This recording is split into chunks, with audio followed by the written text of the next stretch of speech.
Il tuo e-commerce risponde alle domande dei clienti alle 3 di notte? Se non hai un assistente virtuale attivo 24 ore su 24, stai perdendo vendite ogni giorno. In questo video ti mostro come costruire un chatbot AI completo, direttamente embeddabile nel tuo WooCommerce, che risponde sulle policy del negozio, cerca prodotti nel catalogo in tempo reale e, quando non ce la fa, passa la conversazione ad un operatore umano. Tutto costruito con N8N. Quello che vedi oggi è un workflow di produzione reale, un negozio WooCommerce, una knowledge base su Google Drive e un agente AI che sa usarli insieme. Il chatbot appare direttamente sul tuo e-commerce con poche righe di codice nel footer, nessun plugin, nessuna dipendenza esterna, solo N8N. Se è la prima volta che capiti in questo canale, mi chiamo Davide. Lavoro da oltre 15 anni nello sviluppo di soluzioni digitali e negli ultimi 5 anni mi sono specializzato in marketing automation e nella creazione di workflow intelligenti con N8N. Sono stato nominato ai Template Creator Awards 2025 di N8N, con più di 500.000 visualizzazioni globali sui miei template. Quindi, quando parlo di automazioni, ti parlo di roba che ho testato sul campo. Ma ora torniamo al video. Pensa a cosa accade adesso nel tuo e-commerce. Un utente arriva sul sito alle 11 di sera, vuole sapere se un prodotto è disponibile in una certa taglia, vuole sapere quali sono i tempi di spedizione e vuole capire come funzionano i resi. O hai un modulo di contatto e lui aspetta una risposta almeno fino al mattino seguente, o hai una live chat dove non c'è nessuno in quel momento a gestire, o devi andare a cercare tra 1000 pagine del sito quella relativa ai termini e condizioni. Il problema non è il sito in sé. Prima, costruire qualcosa di affidabile era costoso, complicato e dipendente da piattaforme terze con prezzi mensili fuori controllo. Ora, con N8N, non è più così. Prima di entrare nel dettaglio tecnico, ti faccio vedere l'architettura generale di quello che andremo a costruire. Il workflow ha 4 sezioni principali. La prima sezione prepara la knowledge base, prende i documenti da Google Drive, li vettorializza e li carica in Quadrant, il nostro database vettoriale. La seconda sezione è il trigger della chat, è il punto d'ingresso di ogni messaggio che arriva all'utente. La terza sezione è il guardrail. Prima di far parlare l'agente AI, ogni messaggio passa attraverso un filtro che blocca le richieste fuori tema o potenzialmente dannose. La quarta sezione è il cuore, ossia l'agente AI vero e proprio, con tutti i suoi strumenti collegati. Vediamo queste sezioni una per una. Partiamo dalla knowledge base. Ho già fatto un video dedicato interamente a Quadrant e a RAG con N8N. Ti lascio il link in descrizione e ti consiglio di vederlo se non l'hai ancora fatto, perché lì spiego tutto nel dettaglio. Qui ti mostro solo la parte operativa che serve per questo workflow. Nella parte in alto hai due step chiaramente separati. Il primo step è la collection su Quadrant, tramite un nodo HTTP request con metodo put. La collection si chiama Fashion Art, che è il nome del nostro negozio. Imposti la dimensione del vettore in 1536, che è quella dei modelli di embedding di OpenAI, e la distanza. Il secondo step vettorializza i documenti. Il flusso è questo. Prima svuoti la collection con un altro nodo HTTP request. Poi il nodo Google Drive legge i file da una cartella specifica sul tuo drive. Il nodo successivo li scarica in formato testo e poi passano al Quadrant Vector Store, che li carica usando gli OpenAI embeddings e il token splitter. Questo è il documento che alimenta il RAG. Contiene tutto quello che la gente deve sapere sul negozio. Indirizzo, orari di apertura, tempi di spedizione, programma fedeltà, guida alle taglie, cura dei capi, FAQ più comuni, eccetera, eccetera. Non è un database e non è una tabella. È semplicemente un file ben strutturato caricato su Google Drive. Quando aggiorni le informazioni del negozio, aggiorni questo file e riesegui il workflow di vettorializzazione. In 30 secondi hai quindi la knowledge base aggiornata. Ora ti faccio capire il perché di questa scelta. La domanda che principalmente viene posta è questa: Perché non fare lo scraping direttamente dalle pagine del sito, tipo la pagina delle FAQ, quella dei prodotti, quella della policy dei resi, per ottenere questo tipo di risposte? In teoria sembra più comodo, hai già le informazioni lì. Perché duplicare il contenuto? Il primo problema è la velocità. Con lo scraping, ogni volta che la gente ha bisogno di un'informazione, deve fare una chiamata HTTP, recuperare l'HTML o il markdown di uno o più pagine, estrarne il testo utile e poi passarlo all'LLM. Tutto questo in tempo reale dentro la conversazione, mentre l'utente sta aspettando una risposta. Con il RAG, invece, la ricerca avviene in vettori già pronti in memoria ed è un ordine di grandezza molto più veloce. Il secondo problema è il costo. Ogni scrape è una chiamata esterna. Se hai 100 conversazioni al giorno, ognuna con 3 o 4 domande sulla policy, stai generando centinaia di richieste HTTP verso il tuo stesso sito, più il costo dei token per processare le pagine HTML intere che contengono menu, footer, script e tutto il resto, non solo la parte di testo che ti interessa. Quando fai lo scraping, il sito prende tutto quello che c'è. Con il documento su Drive decidi esattamente cosa la gente può o non può sapere.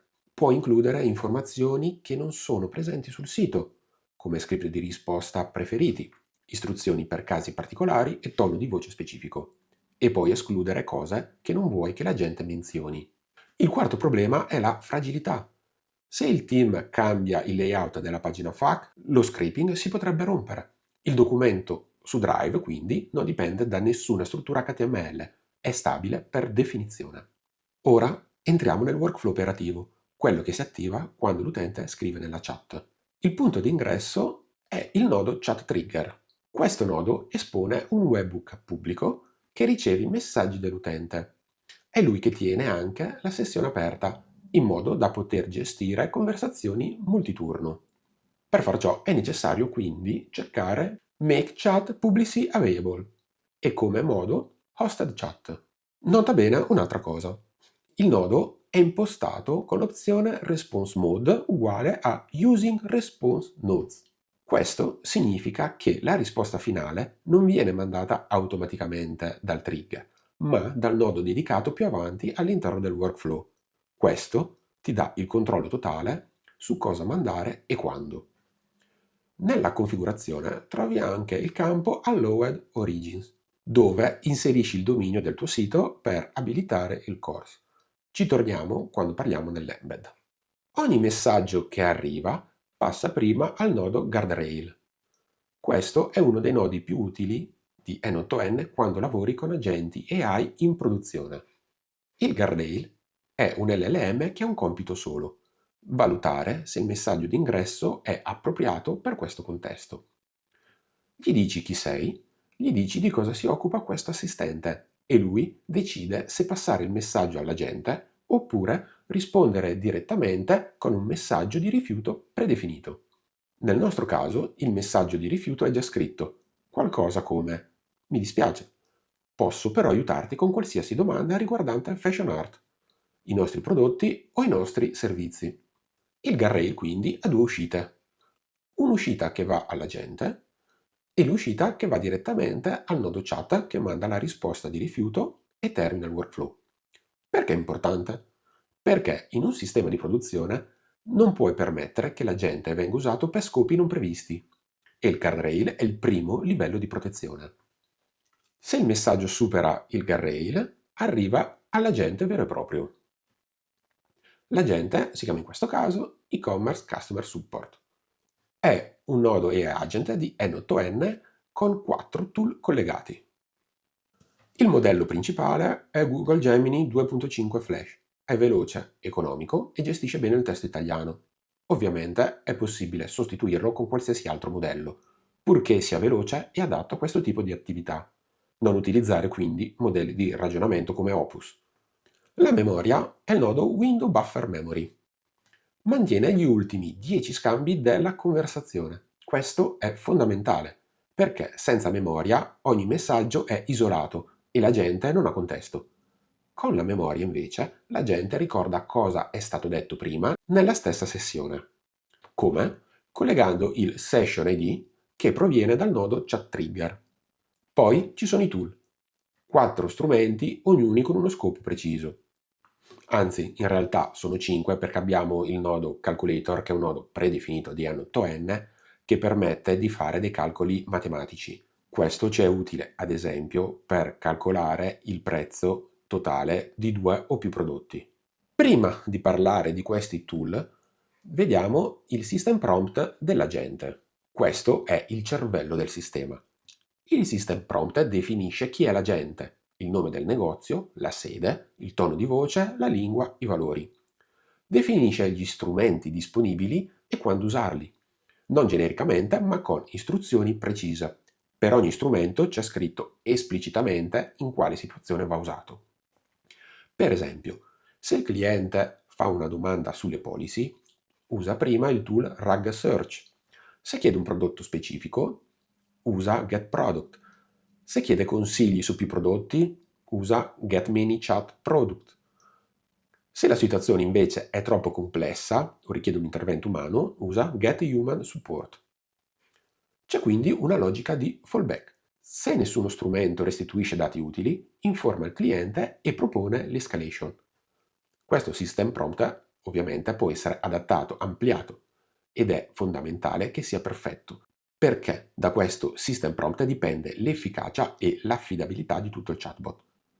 Quindi, una volta che ce l'hai, l'agente si comporta in modo prevedibile e consistente, come un dipendente ben formato. Vediamo ora questi 4 tool uno per uno. Il primo strumento è il RAG Search. È un nodo vector store collegato a Quadrant. Quando l'agente ha bisogno di informazioni sulla knowledge base, invoca questo strumento con una query in linguaggio naturale. Il nodo converte la query in embedding tramite OpenAI, fa una ricerca vettoriale su Quadrant e restituisce i chunk più rilevanti.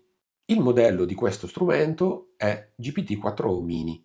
È separato dal modello principale dell'agente perché in questo modo puoi usare un modello economico per le query vettoriali e uno più adatto per il ragionamento principale. I nodi GetProduct e GetManyProducts sono i nodi di WooCommerce. Questi strumenti connettono l'agente direttamente al catalogo del tuo negozio in tempo reale. Non sono dati statici, ma si tratta delle API del catalogo live.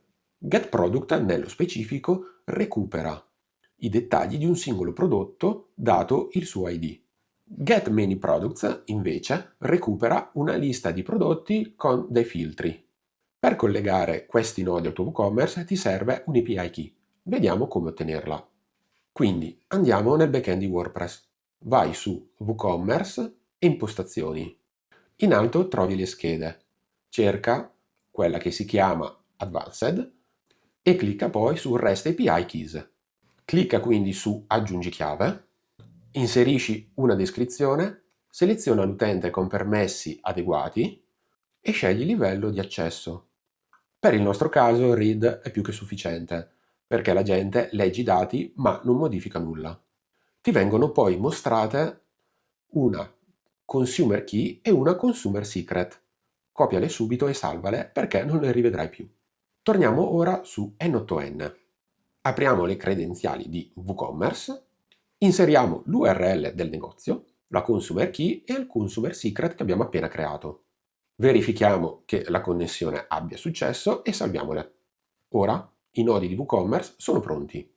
L'ultimo strumento è quello di escalation e si chiama Get Human Support. Dentro c'è un nodo di Gmail. Quando la gente lo invoca, invia una mail all'indirizzo del negozio con la trascrizione completa della conversazione e il numero di telefono del cliente per essere richiamato. I parametri della mail come oggetto e il corpo del messaggio vengono generati dinamicamente dalle AI. Il testo viene costruito in modo che il responsabile dell'assistenza abbia subito tutto quello che serve per capire il problema. Ora ti faccio vedere il sistema in azione in questo negozio demo. Il negozio in questione si chiama Fashion Art, è una boutique di abbigliamento con sede a Verona. Ricordo che non esiste questo negozio, ma è tutto inventato per questa demo.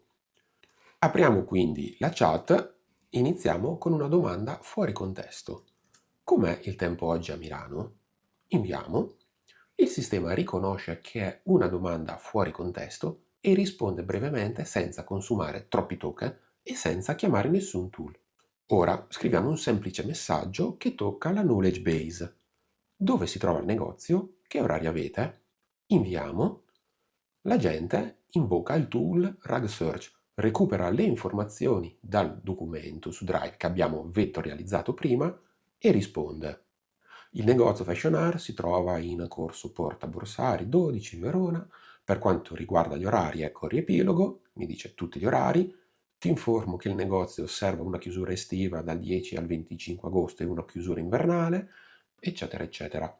Ed è esattamente quello che c'è scritto nella knowledge base. Queste informazioni non sono nel codice, sono nel documento su Drive. Se cambiano gli orari, aggiorni il file, rifai il flusso di update del RAG e la risposta cambia di conseguenza. Importantissimo è impostare il time zone nelle impostazioni del workflow in questo modo e inserire nel prompt di sistema la data e l'orario corrente con questa variabile. In questo modo possiamo fare domande più mirate, come ad esempio: è aperto in questo momento il negozio? Ora, nel momento in cui sto registrando questo video, sono le 11:23 e il chatbot mi risponderà confrontando l'orario corretto con quello della knowledge base. Sì, in questo momento il negozio Fashion Art è aperto. Oggi è lunedì e siamo aperti dalle 10 alle 13 e poi di nuovo dalle 10:30 alle 19:30. Ti aspettiamo. Ora facciamo una ricerca dei prodotti. Ad esempio, scrivo: cerco una camicia, budget massimo 20 euro. L'agente invocherà Get Many Products con i filtri rilevanti, recupera dal catalogo WooCommerce Live i prodotti che corrispondono e li presenta in modo leggibile. Una risposta naturale con nomi, prezzi e disponibilità. In questo caso, certo, ho trovato alcune opzioni per camicie che potrebbero interessanti, con un budget massimo di 20 euro. Shirt green, questa camicia attualmente in saldo a 20 euro, il prezzo originale era 25. E questa camicia è in saldo a 18 euro, il suo prezzo originale era 20. Ora andiamo a vedere direttamente nel backend di WooCommerce se è vero, ed effettivamente vediamo che la camicia verde è in offerta a 20 euro invece che 25, mentre la camicia basic costa 18 euro invece che 20. Non mi ha menzionato la camicia color crema perché costa 25 euro e quindi oltre il limite che gli ho chiesto. Ora proviamo l'escalation. Scrivo: ho un problema con il mio ordine numero 1042. Non mi è arrivato. In questo caso l'agente non può risolvere autonomamente, non ha accesso agli ordini e non può modificare nulla. L'agente quindi lo riconosce e risponde con empatia. Dice che coinvolge lo staff, chiede il numero di telefono del cliente per il ricontatto e la mail.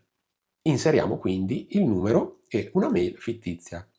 Invia pure la richiesta di supporto al team. Il mio numero di telefono è 340 0001 e il mio indirizzo email è test@test.it. L'agente quindi invoca il tool Get Human Support, invia la mail con la descrizione della conversazione, il problema riassunto e il numero di telefono.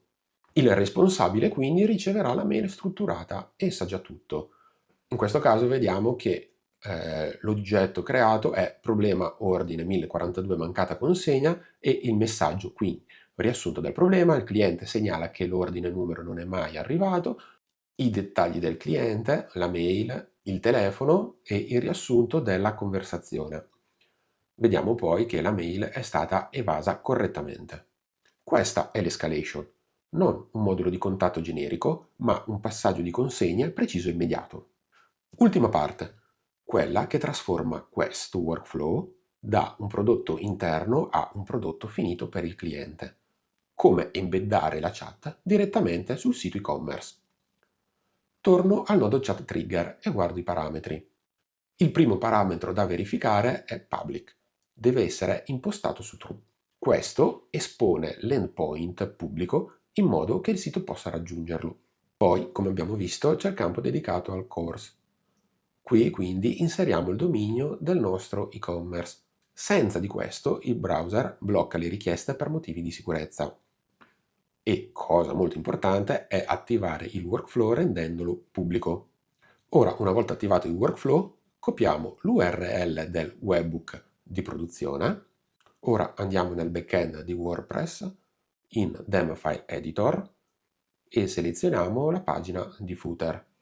Incolliamo questo script prima della chiusura del body, andando a sostituire il webhook URL con quello che abbiamo appena copiato. Quindi salviamo e ricarichiamo il sito. In basso a destra quindi appare il pulsante della chat. Ci clicchiamo e si aprirà la finestra.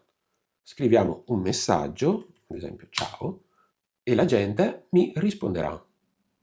Buongiorno, sono qui per assisterti nel mondo di fashion art. Come posso aiutarti oggi? Ecco che la gente quindi ha risposto, senza plugin, senza abbonamenti, senza piattaforme terze, solo N8N. C'è anche un package che si chiama N8N Chat e che permette la personalizzazione tramite variabili CSS. Basta aggiungere questo blocco di stile come abbiamo fatto nella pagina del footer o nel CSS del tema e personalizzarlo cambiando il colore primario, le dimensioni della finestra, il colore dei messaggi dell'utente e del bot, cambiare il pulsante, eccetera, eccetera. È possibile anche personalizzare i testi, il titolo dell'header, il sottotitolo, il messaggio di benvenuto, il testo placeholder dell'input, tutto tramite JavaScript. È possibile anche scegliere la modalità di visualizzazione. La modalità Window mostra la chat come una finestra flottante in basso a destra, come abbiamo appena visto, insomma, quella classica. La modalità full screen invece fa occupare la chat l'intera area del contenitore. Utile se vuoi dedicare una pagina intera all'assistente. Puoi anche migliorare molto facilmente questo workflow facendo in modo che tutte le conversazioni effettuate vengano salvate in un database per una successiva revisione umana per poi eventualmente migliorare il prompt di sistema e rendere il chatbot sempre più efficace e utile. Ricapitoliamo quindi quello che abbiamo costruito. Prima il tuo e-commerce non rispondeva alle 3 di notte, ora sì. Prima le domande sui prodotti richiedevano un operatore umano, ora la gente interroga WooCommerce in tempo reale e risponde in pochi secondi. Prima le informazioni sul negozio erano disperse tra i meandri del sito, ora sono in un documento su Drive, aggiornabile in un secondo e la gente lo troverà sempre. Prima, quando il cliente aveva un problema serio, il percorso era un modulo di contatto e un'attesa indefinita. Ora è un'email strutturata che arriva all'operatore giusto con tutto il contesto già pronto. E tutto questo è embeddato sul sito con poche righe di codice. Questo workflow è praticamente pronto per la produzione. Puoi usarlo così com'è oppure personalizzarlo, cambiando il nome del negozio del system prompt, aggiornando il documento su Drive con le informazioni reali e collegando l'API di WooCommerce. Ed il gioco è fatto. Se vuoi approfondire Quadrant e RAG, trovi il video dedicato in descrizione. Se hai domande sulla configurazione, scrivile nei commenti. Se questo video ti è stato utile, lascia un like, aiuta il canale a crescere e mi dice che questo tipo di contenuto è interessante. Iscriviti se non l'hai ancora fatto e attiva la campanella. Ci vediamo nel prossimo video.